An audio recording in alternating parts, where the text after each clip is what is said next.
Can you share a story from your experience and career in the emergency, setting of what it really looks like to communicate effectively in the middle of a crisis?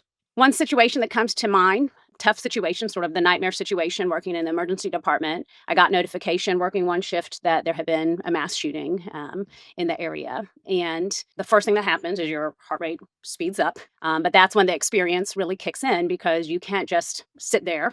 In that fight or flight response, deer in headlights, you've got to get moving. So, my first step in that scenario was to go chat with the charge nurse. The charge nurse really has the sense of the flow of the department, what's happening, and she was the one who had spoken with EMS and police.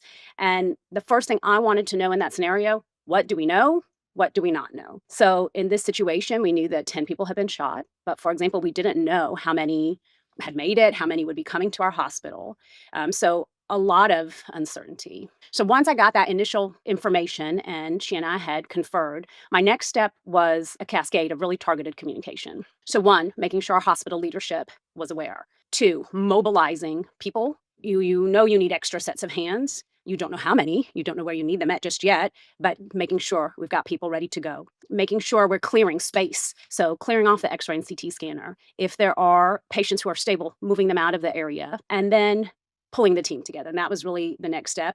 And we were lucky. We had about 10 minutes of notification. So we had time to do this. You don't always have that. So getting the team together and really setting that calm tone, the orderliness. And there were a couple of key pieces that I wanted to make sure I communicated at that point. The first was, again, the same thing I had learned from the charge nurse and learned so far. What do we know and what do we not know? The second was making sure everybody had a role assigned and knew what they're supposed to be doing. And then the last thing was just some really key, quick if-then scenarios. So it's hard to make decisions in the moment.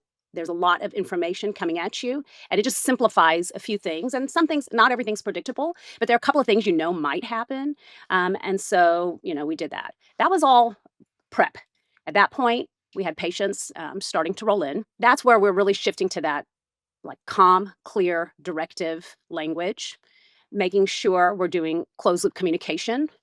So, for example, if I ask you to administer a medicine, asking you to tell me back when you've given it, things like that. Another thing in that scenario, we've asked for extra people to come. It's a very, again, exciting is not the right word, but emotionally active kind of thing. So it gets loud, and there are a lot of Mhm. extra hands and a lot of extra people. So making sure we only had essential voices.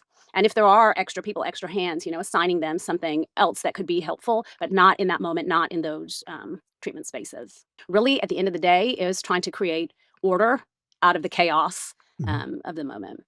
The team came together. We had one patient that we lost due to injuries that were too severe, but the rest of the patients, we were able to save their lives. And, a big part of that is also in the moment prioritization and that triaging, which we're trained, Mhm. it's a combination of training and experience, but where are you going to deploy your resources? Who is free and ready to help, who's tied up in something else. When, and this is a hard one, but when something is beyond your capabilities and you really need to shift your energy somewhere else or to somebody else. And so as things calm down, as patients were stabilized, you really move to this kind of final phase of a debrief. And that is a moment to one, just process what happened because it is a lot, but also to reflect on what went well, what needs to be reinforced for next time, or what really needs to be tightened up. And that is a standard practice. And I mean, it's huge. It's a key piece of it, right? Because if you don't walk out of that situation having learned something, it's going to be that much harder the next go round. Mhm. That's a powerful example, clearly, of really crisis, life and death sort of scenario. And there's so many things there that were kind of running through my mind, having been in those scenarios myself. And the thing that I think is important for our listeners, there are many things, but one thing is command and control leadership is so often spoken of negatively currently. And in almost every situation, I would say that's true, that command and control is not a good leadership approach, except when it's a real crisis.